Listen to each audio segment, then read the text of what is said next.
আরে দেখ দেখ, একটা ভিক্ষুক। চল চল বিটলু, ওর টাকাগুলো হাতিয়ে নি। হ্যাঁ হ্যাঁ, চল চল, ওর থালায় তো দেখছি ভালোই টাকা আছে। সাহায্য করুন, আমাকে 2 টাকা দিয়ে সাহায্য করুন। আমাকে 2 টাকা দিলে 200 টাকা পাবেন। যে যা পারেন তা দিয়ে সাহায্য করুন।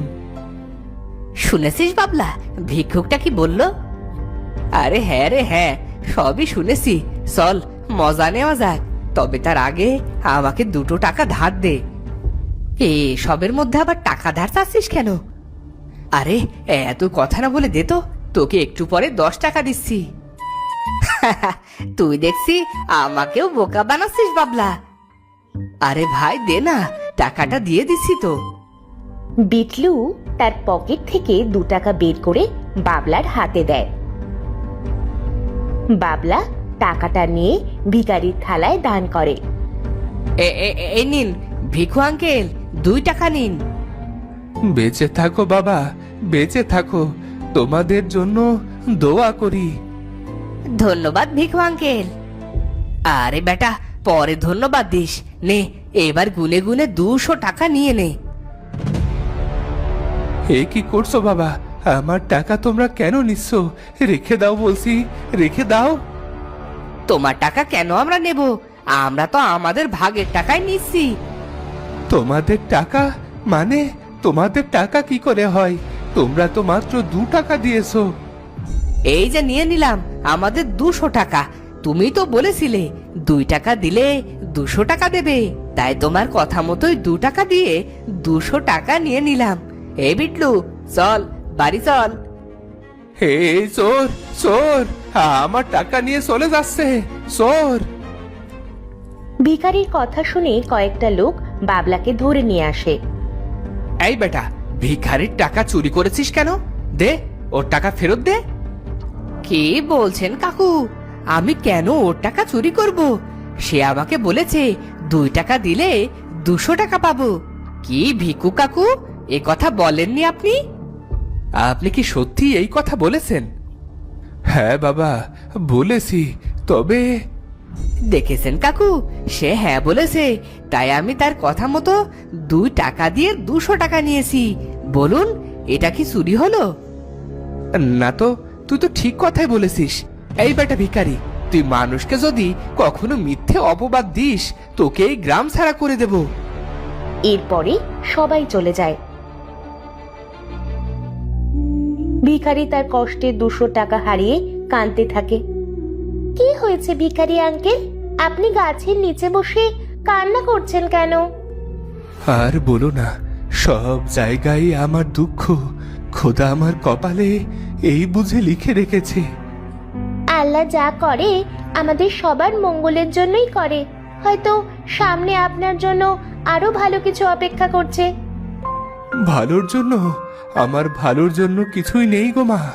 আজ 2টো ছেলে আমার ভিক্ষে করা 200 টাকা ছিনিয়ে নিয়ে গেছে।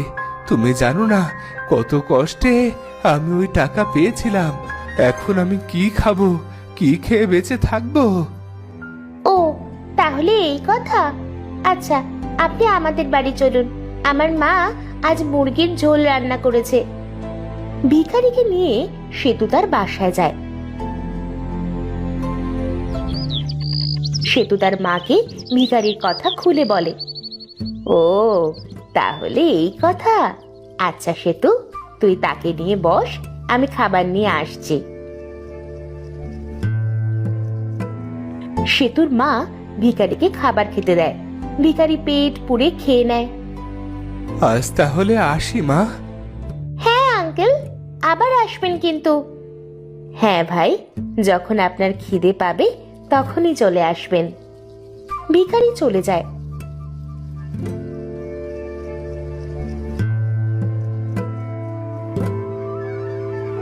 আর তখনই ভিখারির মনে পড়ে তার পুঁটুলি সে সেতুদের বাড়ি ফেলে আসছে। এই দেখো কি কাণ্ড, আমার ভিক্ষে করা থালাটা যে ফেলে এসেছি। যাই, আবার গিয়ে নিয়ে আসি। ভিখারি তার ফেলে আসা থালা নিতে সেতুদের বাড়ি আসে। আর তখন সে শুনতে পায় ঘরের ভেতরে সেতু আর তার মা কথা বলছে। মন খারাপ করো না মা, আজ রাতে না হয় না খেয়েই কাটাই। আমি তো না খেয়েই থাকতে পারবো, কিন্তু তুই তুই তো আর না খেয়ে থাকতে পারবি না বল।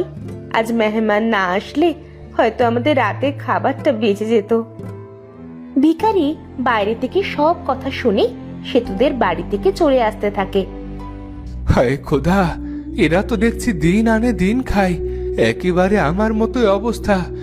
আমাকে তাদের রাতের খাবার খাইয়েছে, আর এখন রাতে তারা উপোস করে থাকবে। এদের জন্য কিছু করতে পারলে নিজের কাছেই ভালো লাগতো।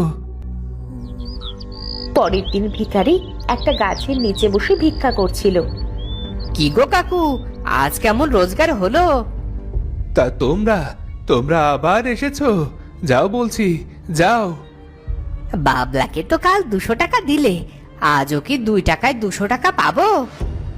তোমরা আমার সাথে অন্যায় করেছো, যাও, ভাগো ভাগো বলছি। ভিখারির সাথে আবার অন্যায়? ভালোই ভালোই আজকে চাঁদাটা দিয়ে দাও, নয়তো কালকের মতোই হাল করব তোমার। চাঁদা? কিসের চাঁদা? ওরে বাবা, আমাদের এলাকায় ভিক্ষে করবে আর আমাদের চাঁদা দেবে না, তা কি করে হয়? এ কথা বলে তারা ভিখারির সব টাকা ছিনিয়ে নেয়। ভিখারি চোর চোর বলে চিৎকার করলে কয়েকজন লোক চলে আসে। আরে এখানে হচ্ছেটা কি? দেখুন না কাকু, আমরা এদিক দিয়ে যাচ্ছিলাম, আর তখনই এই ভিখারিটা আমাদের সব টাকা ছিনিয়ে নিয়ে ওর থালায় রেখে দিয়েছে। ভিখারি চোর, মার মার ওকে, মার।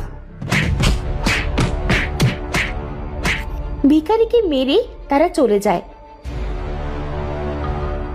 আজও সেতু ফেরার পথে ভিখারিকে গাছের তলায় শুয়ে থাকতে দেখে। এ কি হয়েছে আঙ্কেল? আপনার সারা শরীর দেখছি রক্তে রক্তাক্ত হয়ে আছে। ও তেমন কিছু না, ওই দুষ্টু ছেলে দুটো আজও আমার টাকা ছিনিয়ে নিয়ে এই হাল করেছে। ইস, চলুন আঙ্কেল, আমাদের বাড়ি চলুন। ভিখারিকে নিয়ে সেতু তাদের বাড়ি আসে। এরপরে সেতু আর সেতুর মা ভিখারির হাত পা কাপড় দিয়ে বেঁধে দেয়। শোন সেতু, লোকটার অবস্থা বেশ ভালো নয় মনে হচ্ছে রে। আমি আমাদের এই বাড়ির দলিল মণ্ডল মশাইকে দিয়ে কিছু টাকা নিয়ে আসি, তারপরে ডাক্তার নিয়ে লোকটার চিকিৎসা করাবো। ঠিক আছে মা, তুমি যা ভালো মনে করো। ভিখারি পাশের রুম থেকে সেতু আর সেতুর মায়ের সব কথা শুনে ফেলে। হায় খোদা, পৃথিবীতে এদের মতো মানুষ আছে বলেই এখনো পৃথিবী ধ্বংস হয়নি। আঙ্কেল, আপনার দেখছি জ্ঞান ফিরেছে। তা আঙ্কেল, আপনার পরিবারে কি কেউ আছে? পরিবার? পরিবার বলতে সবকিছুই ছিল, কিন্তু তা আজ অতীত। কি সেই অতীত আঙ্কেল? আমি আজ ভিখারি হলেও আগে আমি ভিখারি ছিলাম না। বিলেত দেশে প্রায় 30 বছর কাটিয়ে বউয়ের কাছে অনেক টাকা পাঠিয়েছিলাম। একদিন বিলেত শেষে দেশে এসে শুনি বউ আমার সব টাকা পয়সা নিয়ে অন্য আরেকজনকে বিয়ে করেছে। এদিকে অনেক বছর বিলেতে কাজ করতে করতে আমি অনেক কঠিন রোগে আক্রান্ত হয়ে পড়ি। এর জন্য আমি আর কাজ করতে পারি না, তাই সেই ভিখারির পদ বেছে নি। আপনার দেখছি আমাদের চেয়েও খারাপ অবস্থা। তোমাদের অবস্থা কি সেটা বলো? আমাদের পরিবারটা অনেক সুন্দর ছিল। আমি যখন ছোট ছিলাম তখন আমার বাবা বিলেতে কাজ করতে চলে যায়। সেই যে গেছে আর আসেনি। সবাই বলছিল যে বাবা নাকি মারা গেছে, আর তখন থেকে মা মণ্ডল বাড়িতে কাজ করে আমাদের সংসারের হাল ধরে। আর তখনই ভিখারি একের পর এক কাঁদতে শুরু করে।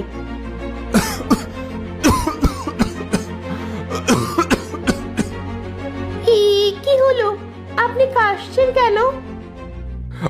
আমার মনে হয় আগের রোগটা আবার বেঁকে বসেছে।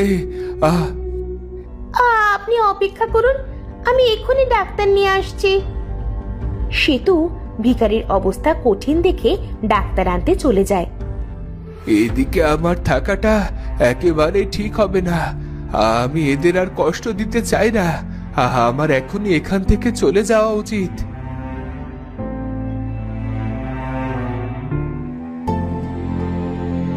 ভিখারি অসুস্থ শরীর নিয়ে সেতুদের বাড়ি থেকে বেরিয়ে জঙ্গলের দিকে যেতে থাকে। যেতে যেতে সে একসময় নদীর ধারে চলে আসে। না, আমি আর পারছি না। আমি আমি আর বাঁচতে চাই না এভাবে। এর সমাপ্তি আমাকে এখনই করতে হবে। ভিখারি নদীতে ঝাঁপ দিয়ে মৃত্যুর কথা ভাবে। সে নদীর কাছে যায়, আর তখন তার পায়ের কাছে একটা বোতল ভেসে আসে। আরে, এটা তো অনেক সুন্দর বোতল। ইস, এটা যদি সেতুকে উপহার দিতে পারতাম। ভিখারি বোতলের মুখ খোলে, আর তখনই তার সামনে এক বিশাল বড় দানব চলে আসে। কে কে আমাকে 7 বছর পর মুক্ত করলো? কে কে সে? আমি আমি এক সাধারণ ভিখারি, কিন্তু আপনি কে? আমি এক অভাগা জিন, যে নিজের একটা ভুলের কারণে এই পৃথিবীতে বন্দী হয়েছিলাম। কিন্তু তুমি আমাকে মুক্ত করলে। বলো বলো, তোমার কি চাই? আমি তোমার 3টি ইচ্ছে পূরণ করব। শেষ জীবনে নিজের জন্য কিছুরই প্রয়োজন নেই, কিন্তু সেতু ওর জন্য চাইতে পারলে মরেও শান্তি পাবো। বলো বলো, তোমার 3টি ইচ্ছে বলো ভিখারি। আমার প্রথম ইচ্ছে হলো সেতুর বাবাকে তার কাছে ফিরিয়ে দাও। হয়ে গেছে, সেতুর বাবা ফিরে এসেছে। সেতু, সেতু কোথায় তুই? তাড়াতাড়ি এদিকে আয়, দেখে যা মা, তোর বাবা ফিরে এসেছে। বাবা! আমার লক্ষ্মী সোনা সেতু। হ্যাঁ ভিখারি, এবার তোমার দ্বিতীয় ইচ্ছের কথা বলো। আমার ইচ্ছে শেষ হলে কোনো কষ্ট ছাড়া মৃত্যু দিও, যাতে কেউ আমার লাশ আর খুঁজে না পায়। হয়ে যাবে, এবার তোমার শেষ ইচ্ছে বলো। সেতুর মনে যে প্রথম আশা রয়েছে সেটা তুমি পূরণ করে দাও। ওর মনের প্রথম ইচ্ছাটা তুমি পূরণ করে দিলে আমার মনেও যে শান্তি আসবে। শেষ, দ্বিতীয় ইচ্ছে অনুযায়ী এবার তোমার মৃত্যুর পালা। দানব তার জাদু শক্তি দিয়ে ভিখারিকে ভস্ম করে দেয়, আর দানবও হাওয়ায় মিলিয়ে যায়। বাবা, আজ আমি অনেক খুশি। ভিক্ষুক আঙ্কেল, কোথায় তুমি? ফিরে এসো, দেখে যাও, আমার বাবাকে দেখে যাও। ভিখারির শেষ ইচ্ছে পূরণ হলো, এবার আমি দায় মুক্ত। আর সাথে সাথে সেতুদের বাড়ির সামনে ভিখারি আবার এসে পড়ল। বাবা, মা, ওই দেখো ভিক্ষুক আঙ্কেল। তো বন্ধুরা, ভিডিওটি কেমন লাগলো? যদি ভালো লাগে চ্যানেলটি সাবস্ক্রাইব করে বেল আইকনটি বাজিয়ে দিও। দেখা হচ্ছে পরের ভিডিওতে। ধন্যবাদ।